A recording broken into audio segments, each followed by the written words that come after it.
Today, we're going to look at how the Lie algebra of functions over phase space, set up by that Poisson bracket that we've talked about last time, can actually be promoted to a Lie group.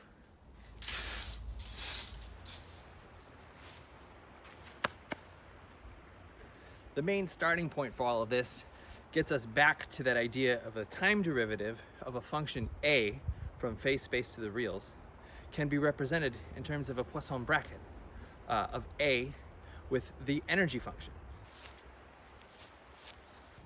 Now, we can take that kind of Leibniz notation for a derivative with respect to time seriously and think about it as an operator on the function a. So in other words, we just write d by dt acting on a, and then carry that over to the Poisson bracket.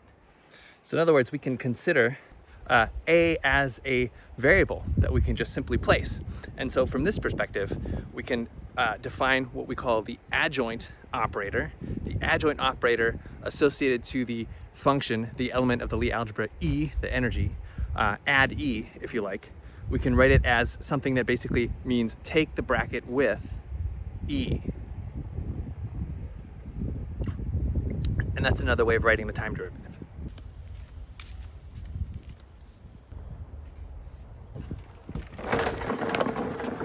The adjoint operators themselves form a representation of the Lie algebra. Hopefully you see that it is, at least as a vector space, an obvious bijection, but we need to find a Lie bracket that will make it bijective as a Lie algebra. Can you guess what that bracket is?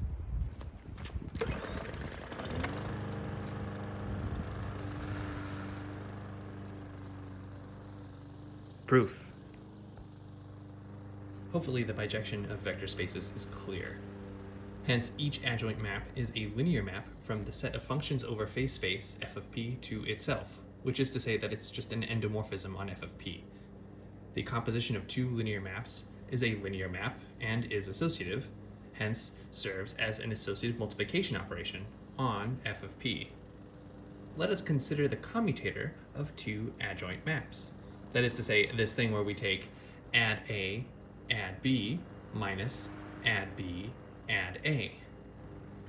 The commutator is manifestly alternating. It is bilinear because the composition of adjoint maps is linear. Hence, we only need to verify that it satisfies the Jacobi identity to show that it is a Lie bracket. But given the bijection of vector spaces and your work on last episode's exercises, you can immediately infer this from a simple change in notation. Moreover, this act also verifies that the two Lie brackets agree.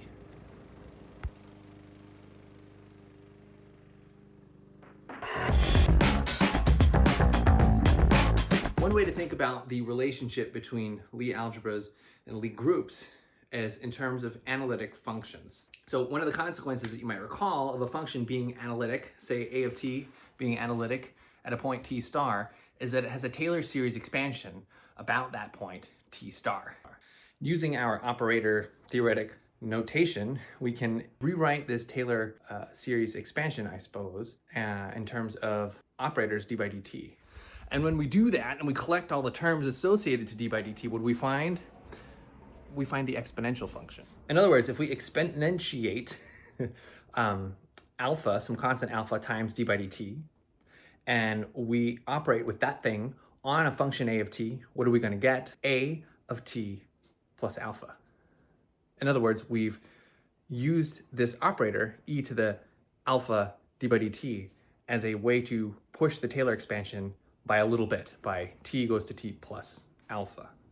And so now let's take this relatively trivial example, or at least this relatively familiar example, and call in our Lie algebra homomorphism using Poisson brackets. Assuming that this is all going to work, then what we're going to find is that the exponential of the operator, say alpha add e, acting on some function, say a on phase space, what we're going to get is that function evaluated implicitly at a time t plus alpha. In other words, a will go to a of p of t plus alpha, q t plus alpha.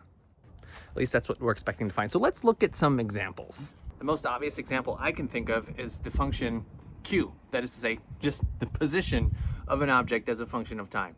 The exponential map is going to require us to act with various powers of the adjoint with respect to E. We have first power, second power, third power, so on. So we have to compute them one by one. So let's go ahead and do that. So we can compute the first power. That's pretty straightforward.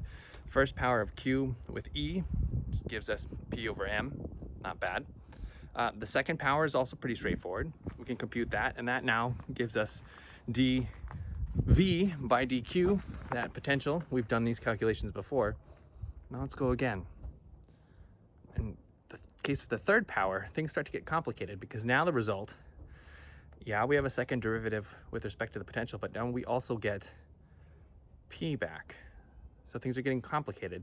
And things are getting so complicated, in fact, that when you start to look at the fourth power of the adjoint operator, you get a mess, a really clear indication that this is not going to be easy. By the way, I'd encourage you to do 5 and 6 just for your own cultural purposes. You'll see how complicated things get pretty quickly. So what do we do? Well, it probably pays to be a little bit more concrete. In other words, let's look at a few examples for specific values of the potential V.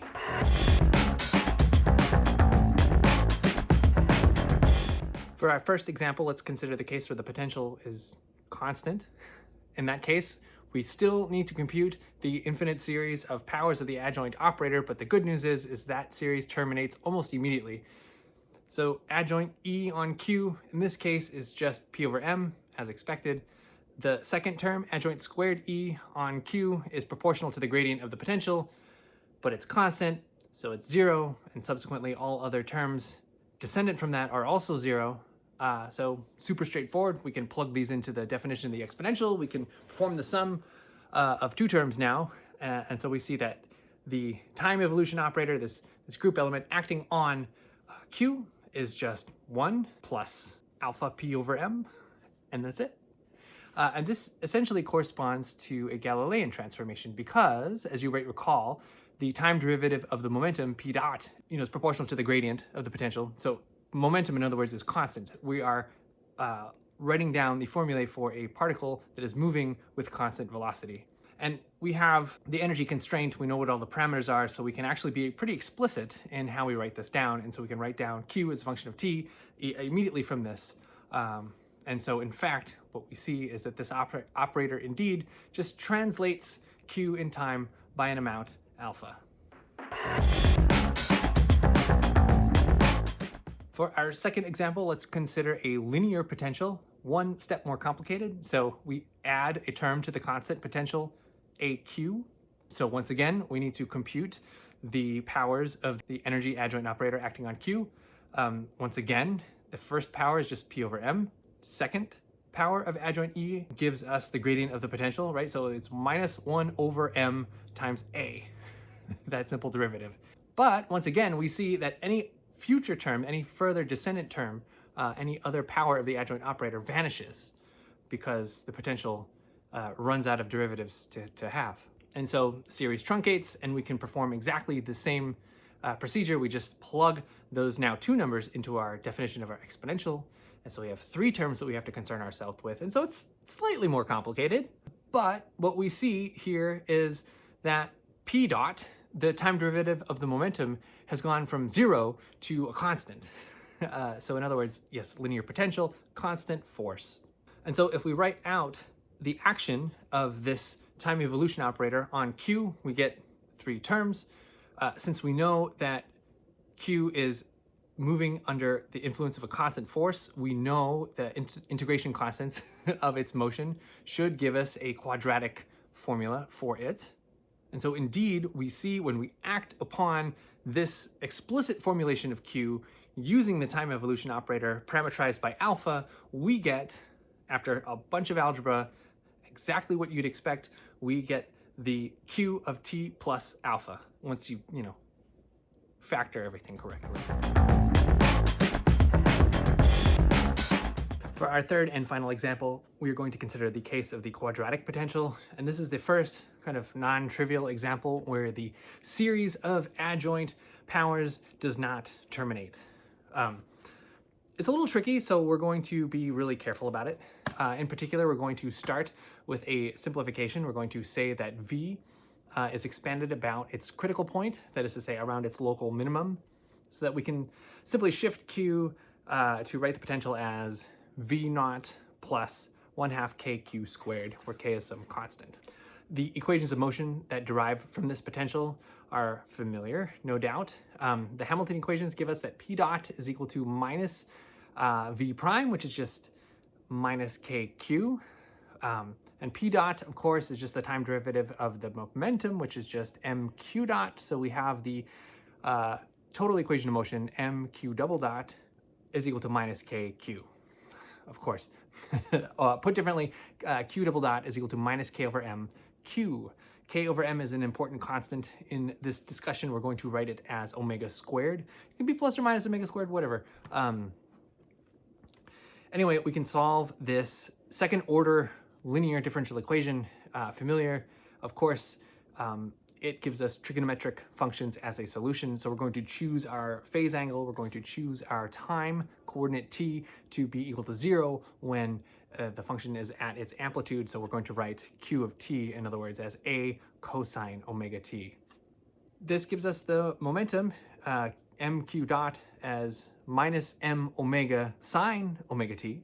Okay, so armed with how the function looks, how q of t looks as a function of time, let's now hit it with our series of adjoint actions. Add e on q is, as it always is just p over m. Add e squared on q is now, of course, because of that potential, is given by minus k over m q, that is to say, minus omega squared q. The third power now, and this is the interesting one, we can compute it again, and we find minus k over m times p over m. In other words, minus omega squared p over m. It is just a function of p. It is just proportional to p. There is no more q dependence, which is nice because then the fourth power of the adjoint operator acting on q gives us back something proportional to q. And we see that general pattern carry out. Even powers of the adjoint operator give us something proportional to q. Odd powers give us something proportional to p.